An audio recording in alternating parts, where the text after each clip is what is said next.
केंद्र की मोदी सरकार का बड़ा मास्टर स्ट्रोक। बंगाली को शास्त्रीय भाषा का मिला दर्जा।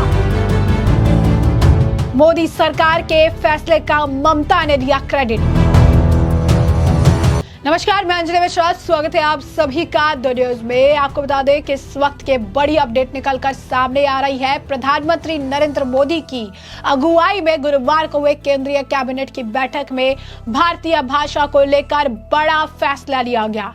कैबिनेट ने 5 भाषाओं को क्लासिकल लैंग्वेज का दर्जा दिया है और इन भाषाओं को जो है काफी, अगर आप कहेंगे, सराहा भी जा रहा है। केंद्र के फैसले को भी सराहा जा रहा है और जिस तरीके से जिन भाषाओं को क्लासिकल लैंग्वेज का दर्जा मिला है उनमें 5 भाषाएं जो हैं उनको शामिल किया गया है, जो है बंगला, मराठी, पाली, प्राकृत और असमिया।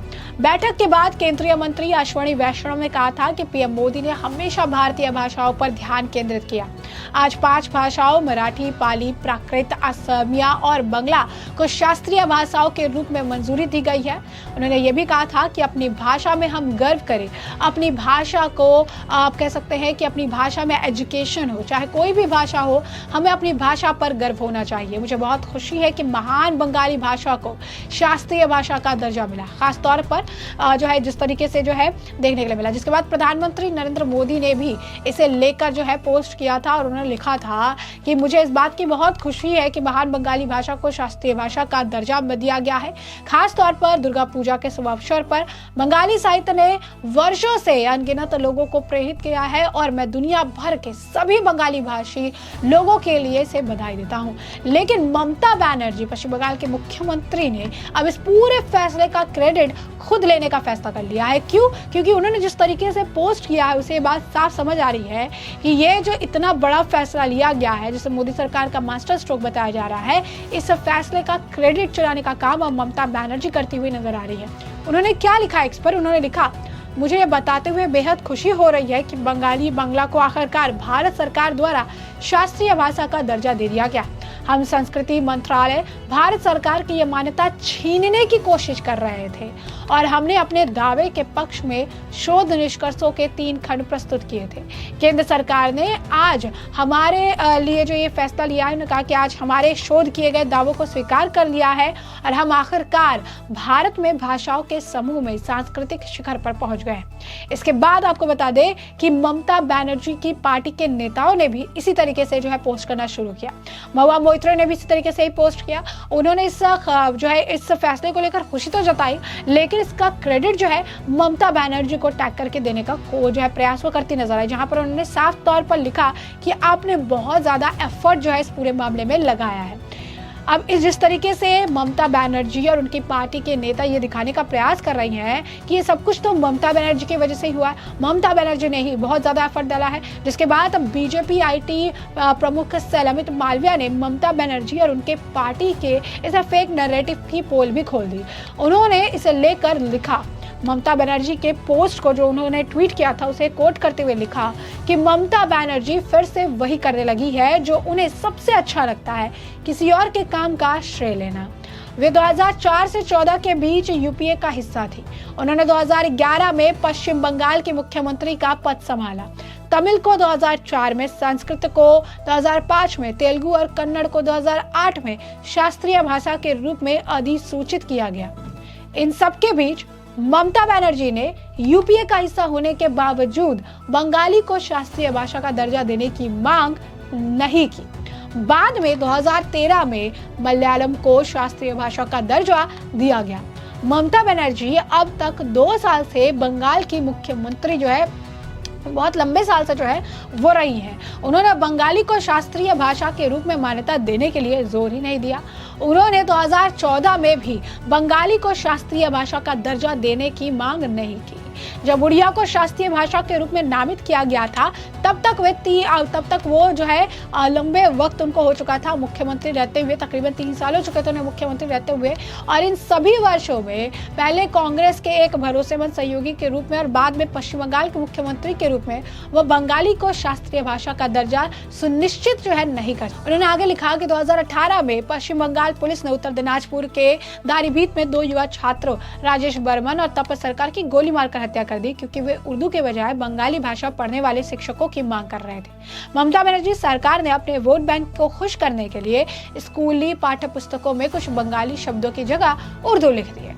मोदी सरकार द्वारा बंगाली को शास्त्रीय भाषा के रूप में मान्यता देने के इरादे को स्पष्ट करने के बाद ही ममता बनर्जी के पास कोई विकल्प नहीं बचा और उन्होंने 2024 की शुरुआत में पश्चिम बंगाल सरकार की अनिच्छुक सिफारिश भेजी। वह किसी भी तरह से श्रेय की हकदार नहीं है। अगर वो शालीन होती, जो कि वो नहीं है, तो वो बंगाली भाषा को सम्मान देने के लिए प्रधानमंत्री नरेंद्र मोदी को धन्यवाद देती, जो कि उनके पहले किसी सरकार ने नहीं किया था। तो यहाँ पर अगर देखेंगे तो अमित मालविया ने ममता बनर्जी की पोल खोल दी। उन्होंने कहा कि ममता बनर्जी इतने लंबे समय तक मुख्यमंत्री रही हैं, आज मोदी सरकार में जो है ये बड़ा फैसला लिया गया है, लेकिन प्रधानमंत्री नरेंद्र मोदी का धन्यवाद देने की जगह यहाँ पर ममता बनर्जी जो है इस काम का भी, इस फैसले का भी श्रेय लेती नजर आ रही है, जो कि उन्होंने किया ही नहीं है, क्योंकि उनके पास लंबा वक्त था, वो लंबे अरसे से मुख्यमंत्री थी। लेकिन इसके बावजूद ममता बनर्जी ने जो है इसे लेकर, इससे आप कह सकते हैं इस काम को करवाने के लिए या इसे क्लासिकल भाषा का, बंगाली को क्लासिकल भाषा का दर्जा दिलाने के लिए उन्होंने कोई स्टेप नहीं लिया। जब वो कांग्रेस की सरकार थी, जब वो खुद मुख्यमंत्री थी, बाकी अन्य जगहों पर ये काम देखने के लिए बन रहे थे, लेकिन ममता बनर्जी ने इसे नहीं किया।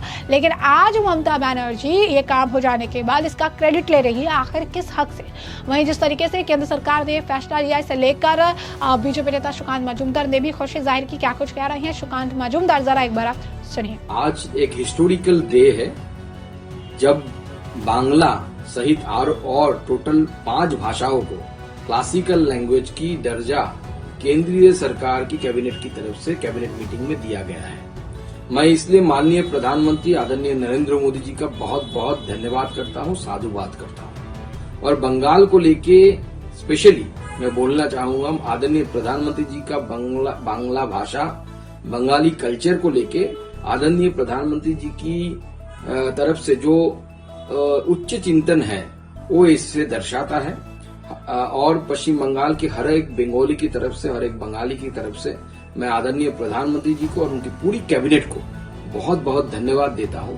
और जो रिच कल्चर बंगाल की लिटरेचर में है, बंगाल की साहित्य में है, बंगाली भाषा में है, जो कविगुरु रविन्द्रनाथ ठाकुर से लेकर आज तक जो कंटिन्यूअसली ये चल रहा है बांग्ला भाषा, बांग्ला साहित्य को लेकर, तो इसके लिए बांग्ला जो दर्जा बांग्ला को मिलना चाहिए था, आज वो दर्जा नरेंद्र मोदी ने बांग्ला को दिया है। इसलिए मेरे तरफ से बंगाल की बीजेपी के चीफ की तरफ से और केंद्रीय मंत्रिसभा में बंगाल की नुमाइंदगी मैं करता हूं, माननीय प्रधानमंत्री जी को बहुत बहुत बहुत धन्यवाद। तो जैसा कि आपने सुना कि सुकांत मजूमदार जो यहाँ पर कह रही हैं कि आज जो है बहुत ज्यादा ऐतिहासिक दिन है कि 5 जो है भाषाएं हैं, जिसमें बंगाली जो है उसे क्लासिकल लैंग्वेज का दर्जा अब इस यूनियन मीटिंग के बाद दिया गया है। और उसके बाद कहा कि मैं प्रधानमंत्री नरेंद्र मोदी का बहुत बहुत धन्यवाद करना चाहता हूँ। ये उनके बहुत हाई थिंकिंग को रिफ्लेक्ट करता है कि किस तरीके से वो बंगाली कल्चर और बंगाली लैंग्वेज के लिए सोचते हैं और हर बंगाली के बिहाफ में, और जो पश्चिम बंगाल की जनता है, जो लोग हैं, उनके बिहाफ में मैं प्रधानमंत्री नरेंद्र मोदी और उनके इंटायर कैबिनेट का बहुत बहुत शुक्रिया अदा करना चाहूंगा। तो कहीं ना कहीं बंगाल की जनता और नेता जो है काफी ज्यादा खुश हैं। लेकिन जो एक चीज देखने को मिली वो ये है कि इस इतने बड़े काम का क्रेडिट भी ममता सरकार लेने का प्रयास कर रही है और प्रधानमंत्री नरेंद्र मोदी के लिए एक धन्यवाद तक नहीं लिखती हुई नजर आ रही है। तो ऐसे में हमने आपको जो पूरा मामला है ये बड़ा विस्तार से बताया कि ये पूरा मामला क्या है और अब इस पूरे मामले पर आपकी भी जो राय हो हमें कमेंट सेक्शन में कमेंट करके जरूर से जरूर साझा करिएगा। धन्यवाद।